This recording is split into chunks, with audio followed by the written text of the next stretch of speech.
Broadcasting live from atop the Rocky Mountains, the crossroads of the West. You are listening to the Liberty RoundTable Radio Talk Show. Back with you live, ladies and gentlemen. Sam Bushman, Lance Miliaccio on your radio. This is the broadcast for June 25th in the year of our Lord, 2025. This is hour 2 at 2, promoting God, family, country, protecting life, liberty, and property. Hanging out with Lance Miliaccio, the Big Mig Man. We'll dismiss George.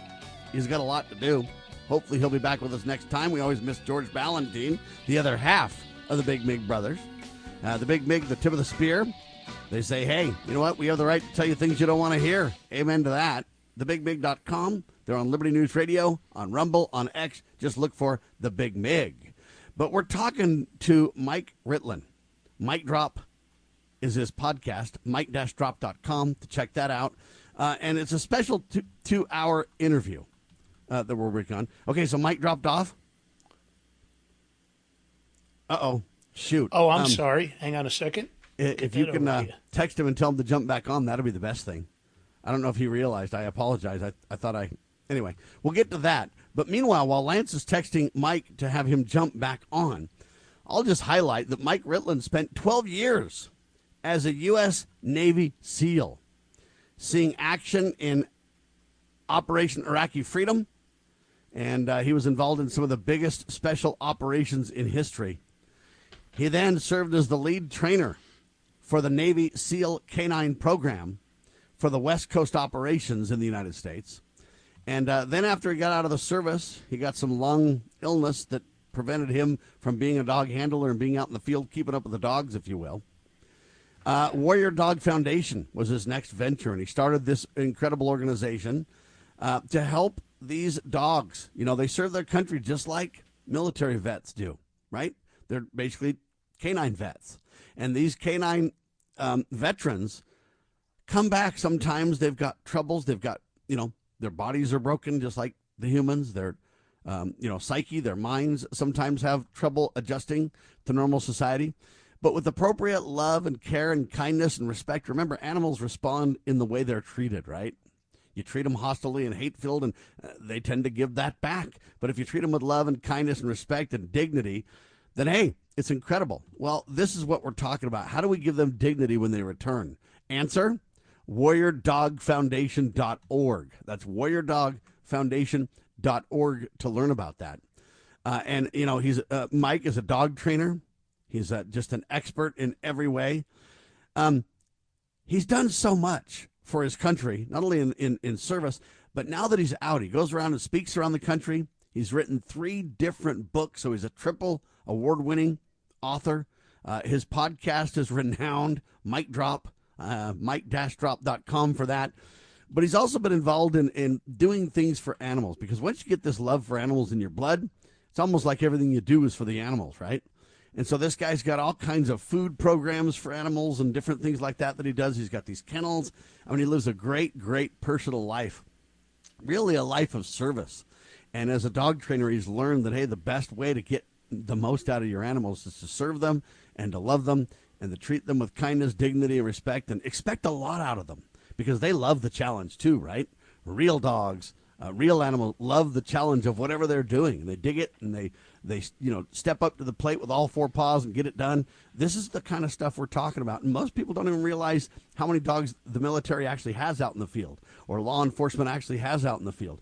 They use them because they work, right? These animals can be trained, and they're very intelligent, but at the end of the day, it comes back to how many people even realize they're being used. And number 2, no one's thought about the dog's life or what happens after the glory or the, service. And, people don't realize, and people don't realize there's not a budget for this. And that is a serious, serious tragedy. We at Liberty Roundtable Live are bringing it to your attention. Compliments of Lance Miliaccio over at the Big Mig, bringing this to our attention as well. Hey, I didn't realize that there wasn't an infrastructure for this. I just naturally thought, hey, they bring dogs into the field, and obviously they've got a way to handle that and take care of them. Sadly, it's kind of like people. We don't have the infrastructure and the support and the love we need. It's all about the wave the flag, but what about, when the day is done? What happens then? And that's what we're bringing to your attention with this incredible program that Mike Ritland has put together. Do we have Mike back? No, not yet. She's actually trying Okay. to connect right now. All right, we'll get Mike back. I don't mean to talk forever on this, Lance. I know you were busy kind of getting him back and everything else. Do you want to chime in on this, though? I think it's really important to kind of tell the story in that way so people kind of connect the dots, Lance. You know, I think it's really interesting, the disconnect when it comes to our veterans, and that includes these important assets, these working combat dogs. And I think that what Mike's doing is he's shining a light on it.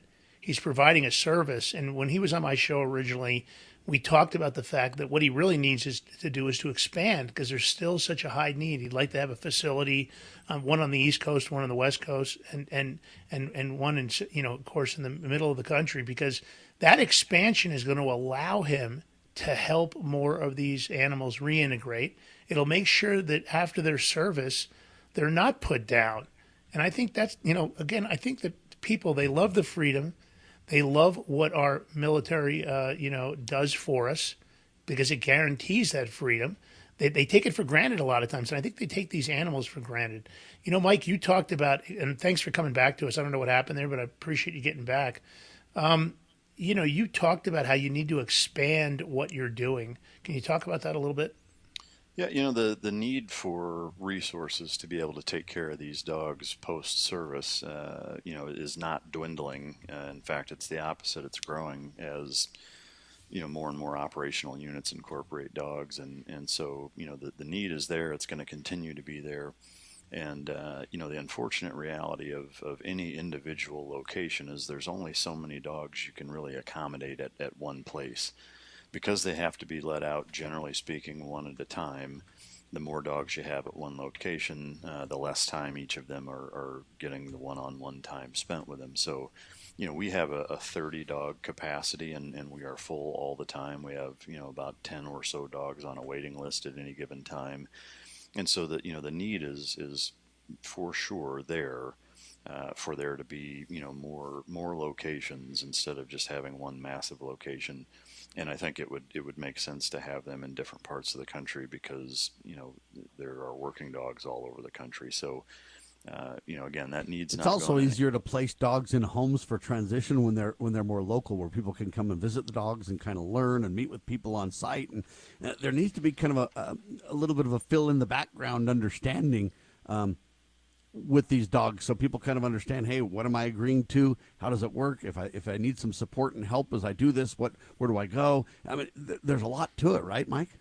There really is. It's there's a number of dynamics that all play a role, and to me, our collective goal should be to make it as easy as possible for both the units to retire the dogs, for the dogs to be rehabilitated, and then ultimately for civilian volunteers to be able to take the dogs. And to me, the best way to accomplish that is to A, have federal funding, B, have multiple locations throughout the country, and C, raise awareness within the public to understand that there's a need for that.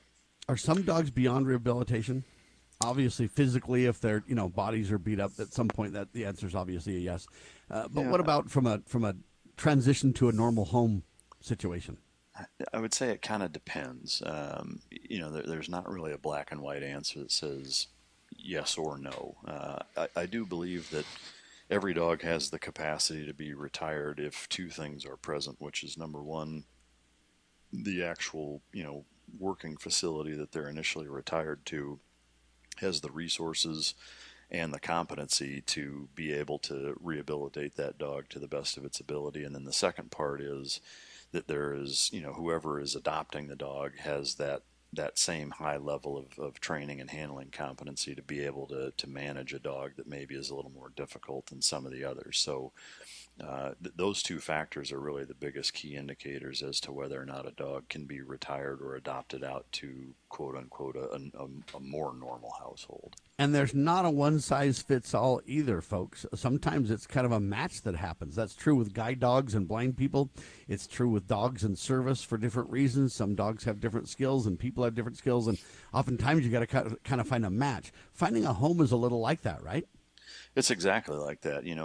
Our standard operating procedure when we have somebody who fills out an application and kind of clears all of the benchmarks or checks all of the boxes required to be able to adopt one of these dogs, then we'll bring them to the kennel and have them interact and spend time with several different prospects that may be a good fit for them, and see which one they kind of jive the best with and match with the best. So yeah, I mean, it is very dynamic, and there's a lot of components that contribute to whether or not it works, and that's really the best way to go about it.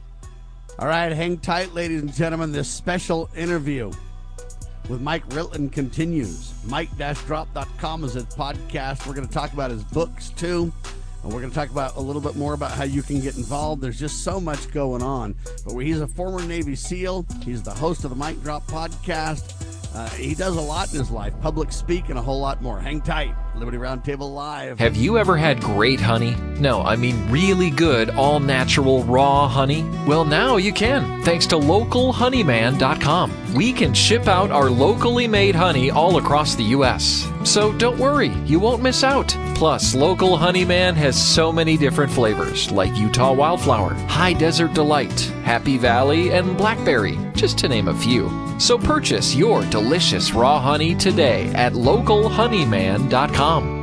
Do you treasure your liberty? Well, at lovingliberty.net, we most certainly do. And we want to help protect your liberty too. Become part of the family. Everyone knows that the core of any society is the family.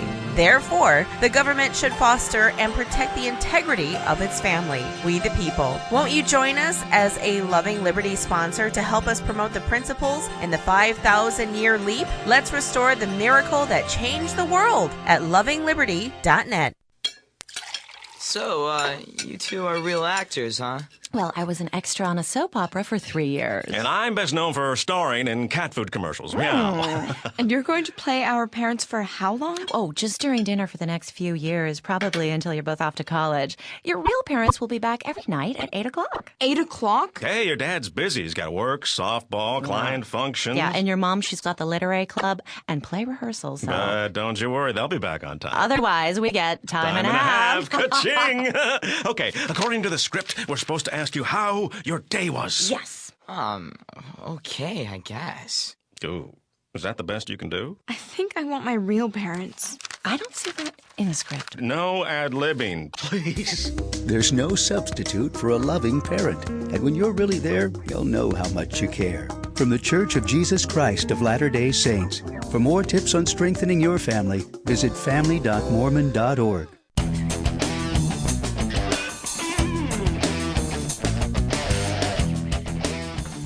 Welcome back to Liberty Roundtable Live, of course, with your host, Sam Bushman, and along for the day, his ride or die, Lance Miliaccio. We're here with former Navy SEAL Mike Ritland. You know, this is such an incredible interview, and what's important about this is how we're shining a light on the importance of what our veterans do for us, and that includes our combat dog veterans. And what Mike's doing really is God's work, and I think he's so accomplished in so many ways. Mike, I want to kind of maybe switch gears here for a little bit. Let's talk about your experience as an author. I'm always impressed. They say to be a real author, I think you have to write 13 to 18 pages a day. You've now published, I think one of them self-published, but you've now published 4 books. By the way, Lance, that's why I'm not a real author. Yeah, exactly. Myself included. I am working on a book, but it's a struggle when you're busy with everything else. And I'm really impressed with the fact that you produced 4 of these books along with everything else you're doing. Let's talk about that process a little bit, and maybe how your experience and as a Navy SEAL, maybe how much of that did help with when it came down to sitting down to actually push these books out. Yeah, it was definitely a critical component. I will say the first book that came out, actually the first 2, were a little bit unorthodox in how I approached it, and that it wasn't an idea that I had. I was approached just, again, on the heels of the Bin Laden raid and this kind of overabundance of thirst for knowledge on special operations dogs that kind of came to light. I was just kind of in the right place at the right time, and was approached by St. Martin's Press, which is under Macmillan, to do it. And so, for me, it was more about, do I want to be kind of in the limelight and be, kind of out there and not be such a gray man that I was used to being. And it was a difficult decision to make, but once I decided to do it, just like with everything else in my life, I went all in and said, if I'm going to do this, I'm going to do it to the best of my ability and see it all the way through. And so it is a painstaking process. There's the kind of obvious, the actual generating the material and content, but then the editing is a whole different animal as well, because there's the publisher's perspective, there's the actual editor and kind of what message or agenda he wants to try to put forward, and then there's the original author's message, and trying to get kind of three different angles to all mesh together and everybody be happy with it can be a heavy lift. But I was fortunate to work with a really great editor, and Mark Resnick at St. Martin's Press, and Macmillan was very, from a creative control standpoint, very, very hands off and allowed us to kind of do it how we wanted to do it. And so, it was an incredible process and a really neat learning experience. And I was also very fortunate to have Lara Logan with 60 Minutes at the time come do a piece on me and the dogs and the foundation at the same time that book came out. So, it was on 60 Minutes. There was like 18 million people watched the episode, and it shot the book up to number 4 on the New York Times bestseller list, and it was the number 1 book on Amazon for several days after the show. So, I was just very, very fortunate to have a lot of people working on the same collective goal. And but for me, the neatest part about the whole experience was just shedding so much light on how amazing these dogs are, what they're capable of, what they do, how much they help us, but then ultimately how much need there is for post-life service in supporting groups such as the Warrior Dog Foundation. The Warrior Dog, or WarriorDogFoundation.org is where you go for that. Now, you wrote a third book, and everybody's dropping bombs in the world, it seems like, and Donald's even dropping F-bombs. He's so frustrated about it. And you've been frustrated about the country too, right, Mike? I have. The fourth book that I wrote, and just to be clear, the first two are essentially the same book, Trident Canine Warriors and Navy SEAL Dogs. Navy SEAL Dogs is a young adult adaptation, so if you were to read both of them, you would feel like you're reading the same story, because you, in fact, are. The third book is called Team Dog, which is more of a dog training manual on kind of a general or principal scope. And then the last one, which the title is a little dicey to say over the air, but Un-F America is the gist of it. And, I found myself, like a lot of people at the start of the COVID lockdowns, incredibly frustrated with governmental controls and just kind of how the country was headed direction-wise. And so, I was in a unique position in having had the podcast for a number of years at that point already, having had a lot of subject matter experts on the show in whatever field that typically is a pretty hotbed topic politically. And what I found was that, what the media portrays as the things that we should be the most worried about, when you contrast that with data and kind of the intangible proof or evidence that says this is actually what's negatively impacting the country the most, they don't line up. The media catapults these very emotional hotbed topics that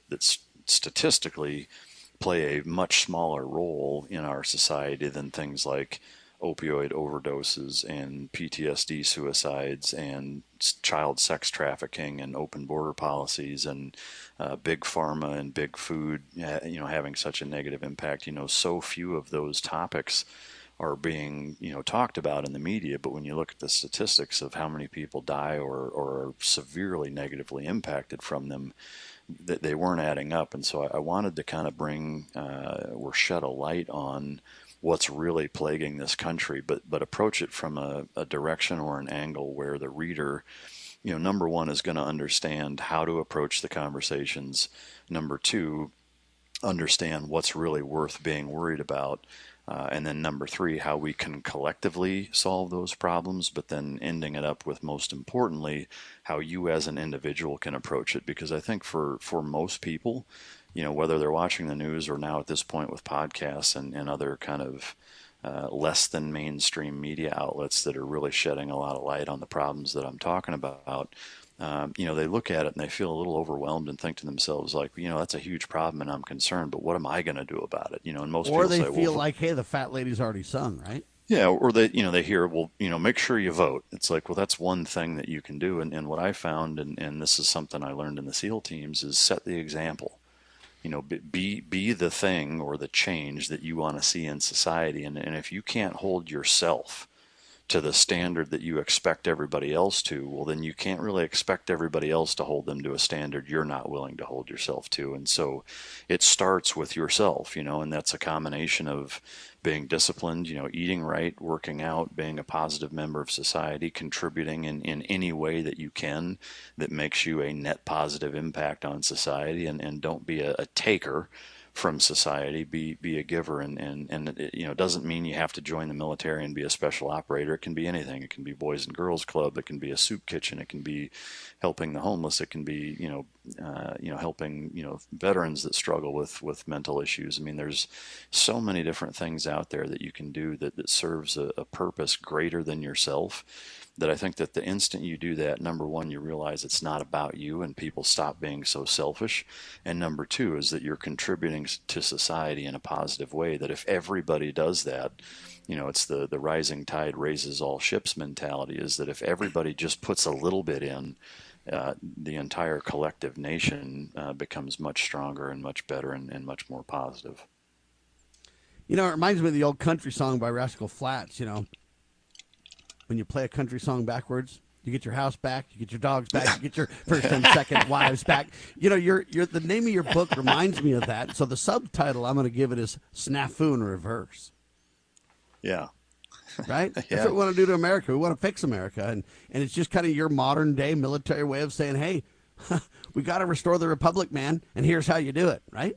Absolutely. Yeah. I mean, it's, I think most people feel that way, that the country's been headed in a direction that they're not happy with or feel good about for a number of years, and those types of trends have gotten to the point where it's tangible. People can see the damage that it's impacting on our kids, on subsequent generations, on our society as a whole, and I think most people don't want to feel helpless. I mean, it's one of the worst feelings in the world, is seeing a problem and realizing there's nothing you can do about it.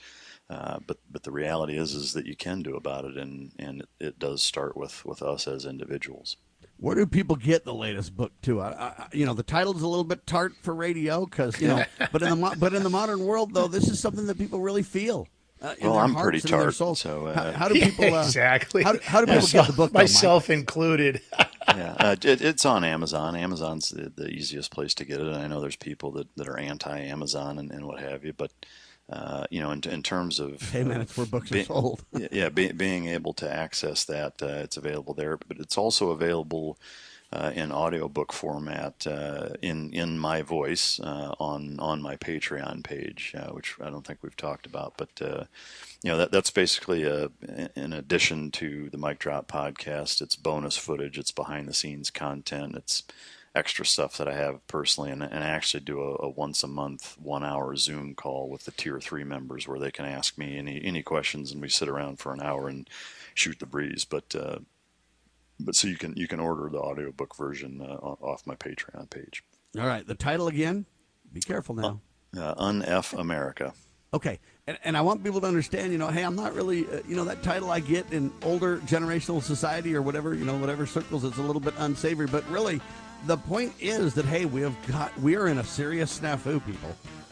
And as a result of that, hey, you got to turn that around. You got to play a country song backwards. You got to do something, for crying out loud. And at least Mike is coming to the table. Now, I want to also say, when you read the book, though, as you can tell from Mike's commentary on the radio, he's very intelligent.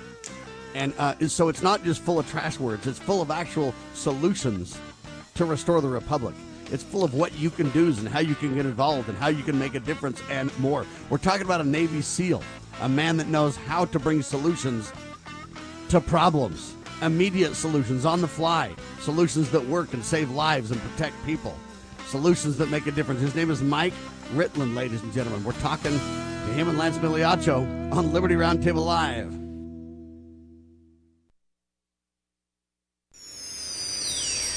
Proclaiming liberty across the land.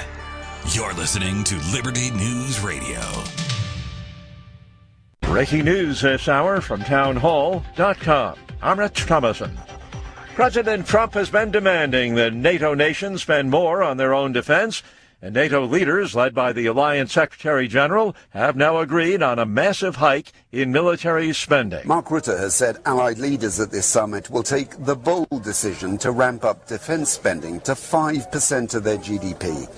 It's the figure that Donald Trump's been demanding from European allies. But to soften the blow, Mr. Rutte says the new target will be made up of 3.5% on core defense spending, with an additional 1.5% on undefined defense-related expenditure, to be reached by 2035. The BBC's Jonathan Beale at the NATO summit in The Hague. President Trump says U.S. and Iranian officials will talk next week, continuing a dialogue that was interrupted by the recent war between Israel and Iran. Quoting the president, "We may sign an agreement. I don't know."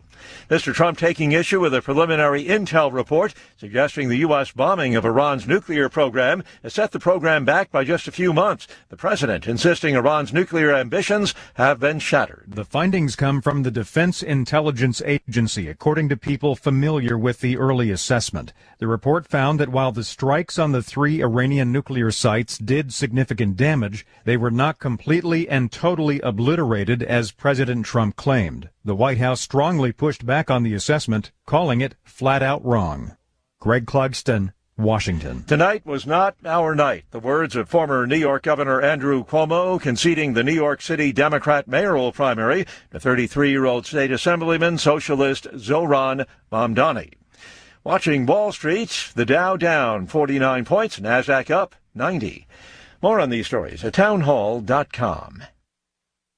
Mike Gallagher here, host of The Mike Gallagher Show. If you know me, you know I only put my name behind people and companies I trust. When it comes to mortgages, I trust Mike and Brian at Fellowship Home Loans. They're not just friends. They've done loans for me, my family. I've seen firsthand how they treat every client like their family. And these days, that personal touch really matters. With the cost of everything up, you might be looking for ways to free up cash. Maybe you're thinking about a cash-out refi or HELOC to finish some home projects, consolidate debt, or just get ahead financially. Fellowship is a full-service direct lender, not a broker. They cut out the middleman. That means faster decisions, fewer fees, and less stress. Whether you're buying your first home, downsizing, or refinancing to get some breathing room, they'll tailor fit the loan to your life. Get started at fellowshiphomeloans.com/Mike G. fellowshiphomeloans.com/Mike G, or call 800-510-MIKE, 800-510-6453. Fellowship Home Loans, mortgage lending by the book. Nationwide Mortgage Bankers, DBA Fellowship Home Loans, Equal Housing Lender, NMLS number 819382. Cybercrime is exploding. Take Sarah from Sweet Delights, whose world crumbled after having to close with not being able to bounce back. Small businesses are prime targets, but the right strategies can keep yours safe. Jay Hill, CEO of Network Providers, has co-authored The Cyber Playbook Simplifies Cybersecurity for Business Owners with Strategies to avoid costly breaches and fines. Build a strong cyber attack response. Secure your business with key protections. Cyber threats aren't slowing down, but you can stay ahead. Protect your business. Ensure its security for tomorrow. Get the Cyber Playbook today at networkprovidersinc.com/cyber-playbook or call 385-446-5500 now.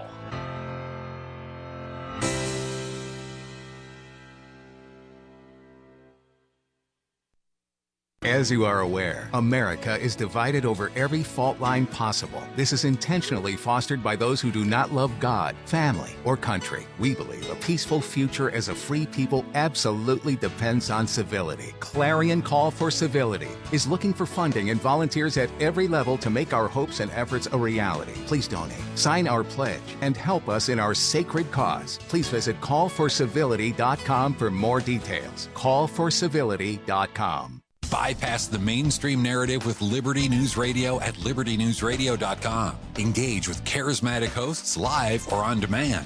We cover the crucial news focused on God, family, and country. News that other networks simply refuse to use. Think of LNR's hard-hitting news and podcasts at your fingertips, anytime, anywhere. Join us at libertynewsradio.com. Empower your day with the truth, because the truth will set you free. libertynewsradio.com.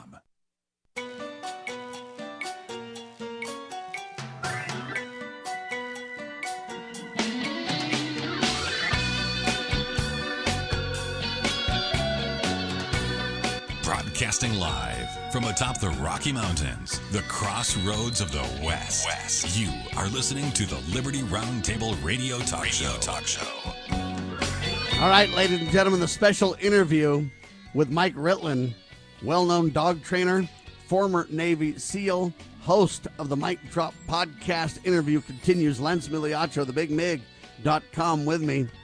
And, you know, the latest book Mike wrote is called Un-F America. And you can say, wow, that's a tart title. I know. But, hey, man, more news just came in about the Obamas melting down and breaking up. You've got literally the former president of the United States doesn't even know where he's at. You got, I mean, I can keep going, right? Wars all over the world. We don't take care of our vets when they come back or their animals. I mean, it's insanity what's going on in the country. No doubt he wants to play a country song backwards. Lance, I really want to ask Mike this. Out of his life, or out of your life, Mike, you know, dog training, SEAL, public speaker, podcaster, all the different things you've done in your life. If there's one thing you've learned, whether it's been advice from somebody else or something you've learned internally, what's the single thing you've learned that you think would be great or important to tell the world? What would it be? Again, I think it's the kind of mainline synopsis of that book, which is just be the example. You know, I think far too often, you know, we live in such a nosy society, nosy, judgmental society where everybody's worried about what everybody else is doing. You know, make sure your own house is in order first. And even then, you know, if whatever anybody's doing isn't negatively impacting you, leave them be, you know, and just focus on being productive and being a net positive member of society. If everybody would do that, our society would grow in leaps and bounds in terms of productivity, happiness, you know, political parties getting along. You know, it's a very simple prospect, yet seems to be almost impossible for most people to actually adhere to. When you think of the title of Mike's book, Lance, you think of Let's Go Brandon. And then you kind of go, okay, I get the title, right? Yeah, you know, and I think that's what it takes to catch the American public's, you know, focus. They've been so overwhelmed. I mean, the mainstream media narratives are so organized. To me, it's a fomented plot, right? Division and chaos.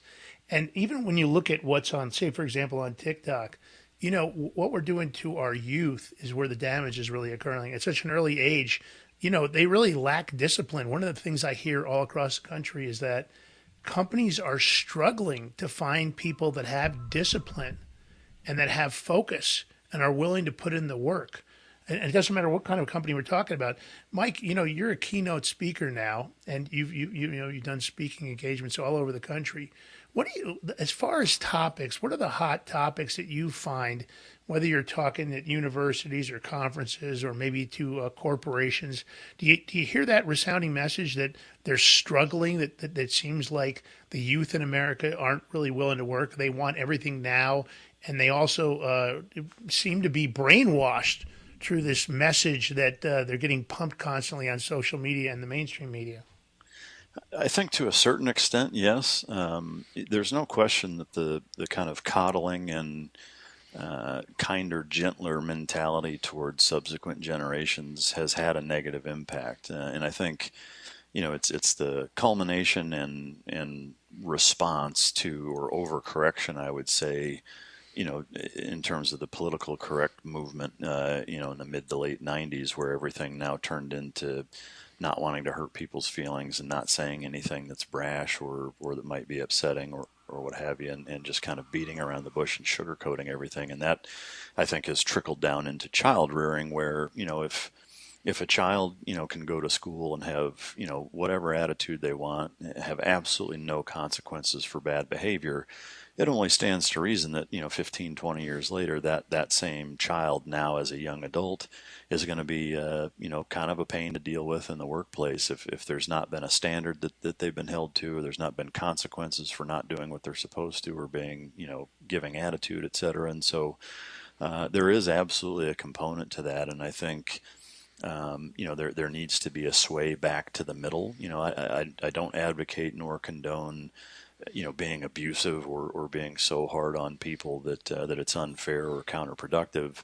But that same problem can exist if you're too easy on them. And I see a lot of parallels in dog training that way, is that, good without the context of bad isn't very good, and if all you eat is ice cream, it's not going to seem like a treat. If you're never punished for not doing the right thing, then it's not going to matter if you don't do the right thing, yeah, or because if we'll you give do you the right sauerkraut and ice cream if you don't behave, buddy. Yeah. So yeah, there is an aspect to that. Having said that, I've also met some really amazing millennials and even Gen Z folks that are incredibly intelligent, that are incredibly hardworking, very driven, quite disciplined. There doesn't seem to be as many of them. Amen to that. Mike, I know you're a well-known, renowned public speaker, too. You're a keynote speaker on entrepreneurship, on leadership, on business ownership, on business growth, and a whole lot more. Tell us a little bit about, some of your speeches and some of the topics and things like that, because you're in demand as a public speaker, too. Yeah, I just try to really relay the same message or messages that I've kind of been talking about now and in my latest book. And there's obviously a couple different angles. There's there's the dog training stuff where I'll come in and teach or consult for working dog groups, and that's kind of its own thing. There's certainly been some speaking engagements or tours that I've gone on that people just want to hear about military working dogs and or my service in the SEAL teams and kind of how that can relate to business principles and how to manage or lead, how to conduct yourself in environments where you've got to make difficult decisions, and how lessons from the battlefield or just in the military and in that world can translate to very simplistic and easy to understand and digest business or leadership lessons. And then there's the last component, which is more kind of on the political side of, I've been in a unique and incredible position to be able to interview some of the most leading experts in their fields for a lot of the things that we talk about and that plague our society or that are hotbed topics on the news, and being able to spend the long format of 4 or 5 hours with them, asking whatever I want and having follow-up questions that pertain to it, has given me quite a bit of insight on each one of those genres or industries or problems. And so, it's given me a pretty well-rounded and I think unique perspective on kind of how it all fits together and how it's relevant to today's society. So it's something I certainly enjoy and am happy to do and find it just an honor to be asked to come speak to so many different groups that. Well, and being a Navy SEAL, it's kind of like a crash course in learning how to 1, manage, but 2, be managed, and 3, put together planned events, planned exercises and things like that too. You gain a lot of those skills kind of along the way just by the nature of things.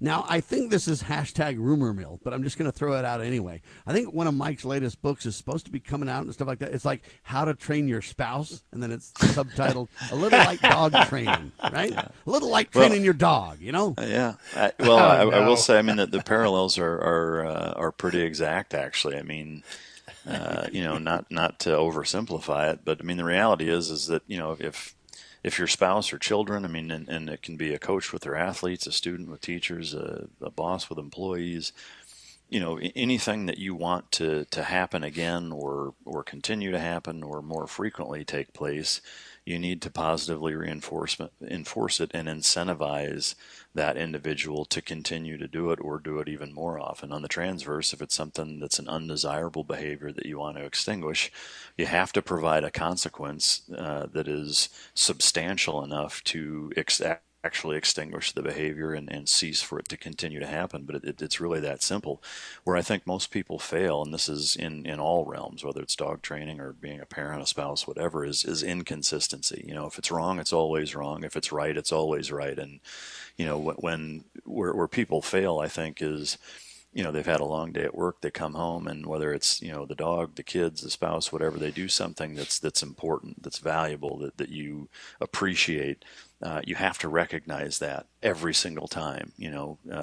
People are going to stop doing things that you either want them to do or that you value and appreciate if you never show acknowledgement and don't give them both that acknowledgement and some sort of positive reaction or consequence for it. I mean, one of the kind of jokes that I say to relate to dog training is that, if your wife goes out of town and you spend the weekend cleaning the entire house, and you spend hours doing it, and she comes home and the very first thing she notices is that you didn't take the trash out. It has no compliments or appreciation for you spending the time. Like, you didn't take the trash out, it's overflowing. Like, what's wrong with you? But then you yell back, but I did. I'm the one who let the dogs out, ladies and gentlemen. Yeah. Quick pause as we run this commercial. WarriorDogFoundation.org. Here it is. Forged through rigorous training and honed by the finest instructors on earth, these canine units serve beside our nation's warriors as they fight to preserve what we cherish. When these warriors complete their duty, the Warrior Dog Foundation provides them with a home deserving of the service they've given us all. At our state-of-the-art kennels, they receive rehabilitation and care suitable for heroes, because that's what they are. Be a part of giving them a future today. Visit WarriorDogFoundation.org. Hey, Lance, I'm good. I've given Mike the title of his next book. I've given you a Christmas present for your wife. Man, come on. Yeah, you're on a roll. Although I'm not sure, comparing somebody's wife to dog training, I'm not sure how that's going to go over with the audience. I'm telling you right now, although it's Mike factual. did a nice job of Mike's cleaning telling up you, for it is you there. factual. No, I know.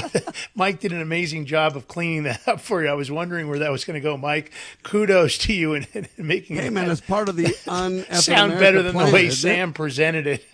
Well, they say the whole world's going to the dogs, and we're trying to rescue it all. Mike, dogs, and everybody else, right?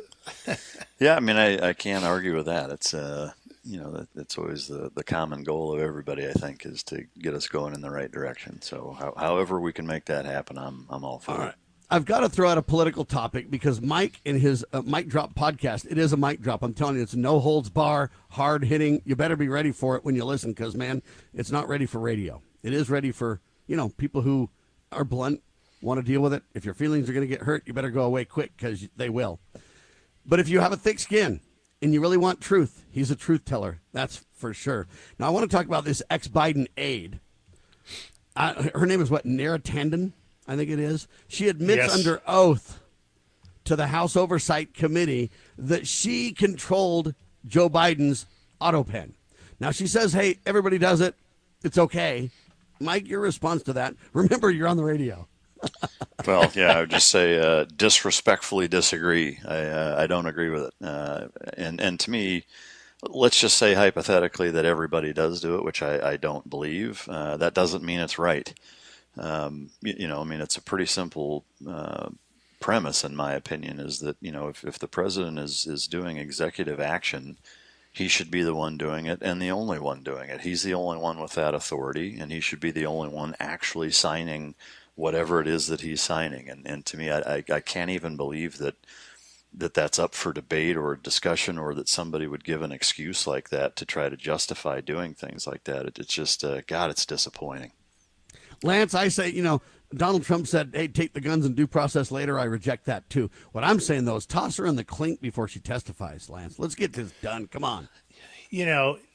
As leader of the free world, of course, in arguably the most powerful position in the world, I think giving somebody authorization and the ability to duplicate your signature with little to no oversight many times while you're vacationing down in St. Croix, eating some ice cream and playing golf, sounds like a really bad idea to me. I mean, you wouldn't want to do that in, when you're running your radio station. You wouldn't want to do it if you're running all of Mike's endeavors. I sure as heck wouldn't do it. So, and I think, she's not the only one. I think they've identified potentially 5 people. But the power of that signature should not be left in the hands of aides. And I know Autopen's been used in the past. Maybe he's not the first, and maybe he won't be the last. But I think, as Mike just said, this can't stand. And if we're not, this is my toughest thing for the administration.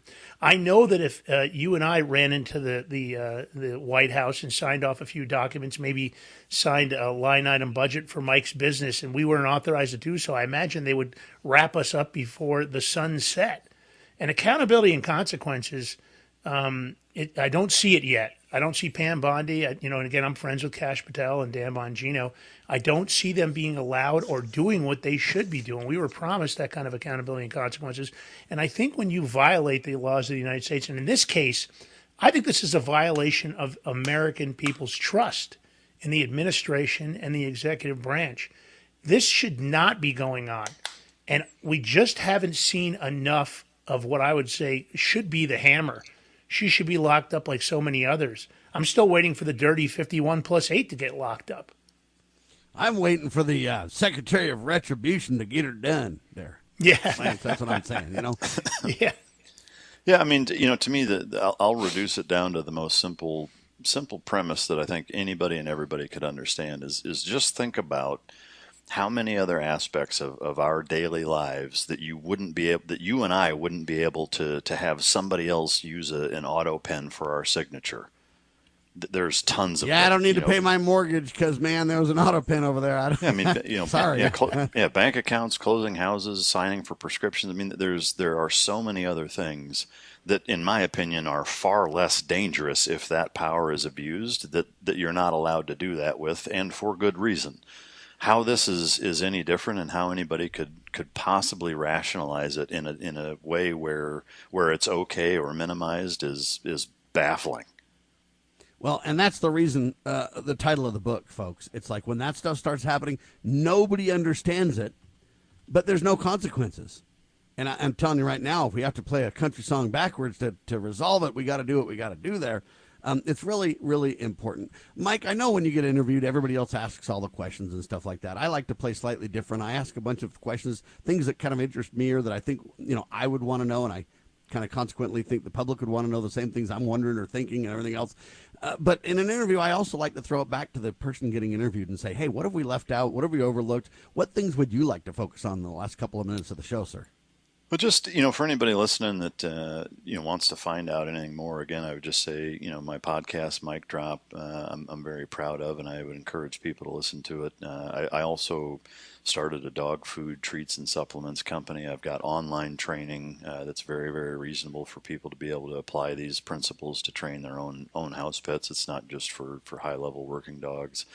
And then, last but certainly not least, I know we've talked about it, but I really can't stress enough the importance of the Warrior Dog Foundation and just how vital our mission is to be able to give these dogs dignity and grace in their final years and allow them to live those years out in a way that is commensurate with their service. And we cannot do that without help from society because, again, the federal government gives us zero. So I really appreciate you guys providing the platform and the mouthpiece to be able to bring awareness because it's very important. And isn't it teamdog.shop? Yeah, for all of the dog products and such, and then micdrop.com for the show, and of course warriordogfoundation.org for the nonprofit. And there's ways you can fund that. There's ways you can possibly take a dog and give them a home. I mean, there's so many ways to get involved and volunteer and make a difference. Lance, you want to wrap this up for us? Well, listen, I think, as it probably happens to all of us, so many times people struggle with what they can do to make a difference. And I think if people would just pick up the phone and call all their congressional representatives in D.C. and let them know how they feel about this. I mean, I don't think anybody should sit on the sidelines, especially when it comes to our veterans, because without them, I honestly think that our freedom is at risk. I think Americans misunderstand, freedom, sacrifice. And this military service is, of course, the men and women of the country have done incredible things for us. And they've sacrificed many things in their own lives. And these dogs have done the same thing. They've been put into service. They've faced the harsh consequences of combat. And to just, decide, oh, well, I guess we'll just have to euthanize because there isn't a place to go. And in this case, there is a place to go. In the case of Mike Ritland, he's got a model. He knows what needs to be done. And when we look at the budgets and the way they're going right now, we have seen $4.7 trillion worth of waste. We've got missing money. We've got magic money computers.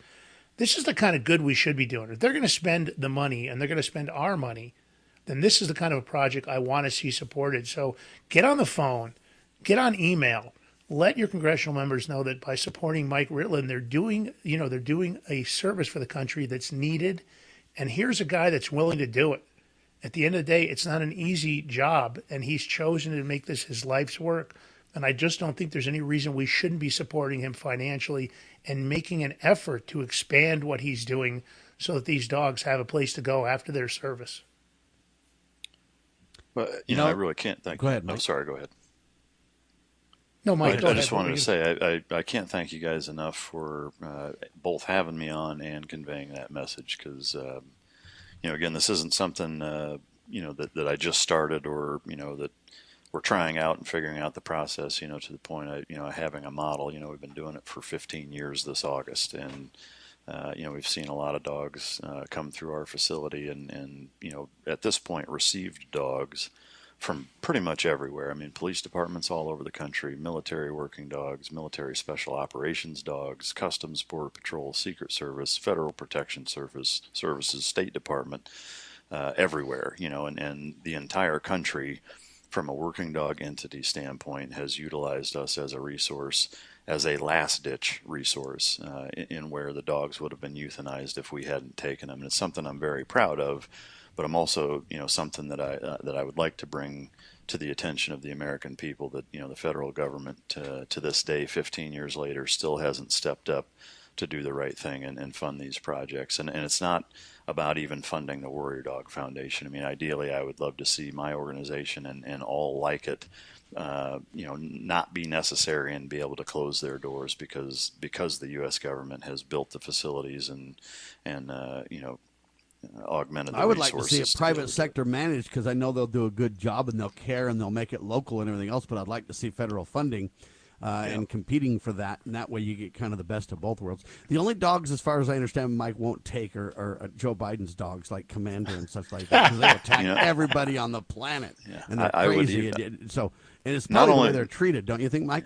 Well, not only would I take Commander, I would prefer and love to do it to prove a point, in that, you know, that's not a behavior that needs to be tolerated, shouldn't be tolerated, and is fixable. Again, to your point, if you just have the right person at the helm, you know, it would be an honor to be able to do that. But mine was a little bit of a joke, but Mike's right, and the point is, it's how they're treated and what kind of leadership they see. If they see kind, loving, but accountable leadership, man, people gain respect in a hurry, don't they? Just like with parents and spouses, yes, absolutely. See how spot on I am with that, man. That's really the next book, Lance. You thought I was kidding, but it's real bad. No, I think it was more about the delivery than what the benefits of that book could do for the American public. Come on, we got to have fun on the radio. So, mic drop. If you can handle the truth, if you can deal with, you know, the tart, you know, the real, hey, it's no holds bar, so it's pretty rough on one hand. On the other hand, it is full of solutions. Mike, as you can tell, is incredibly articulate, so it's not just everything going to the dogs. Well, it is, but it's for a good cause. You see what I mean? Ladies and gentlemen, this is real. There are solutions, and Mike is working on them. He's a renowned keynote speaker, and I really want to finish on why now is the perfect time for people to have a personal protection dog with all the craziness going on. It's a perfect time to get some kind of protection, right, Mike?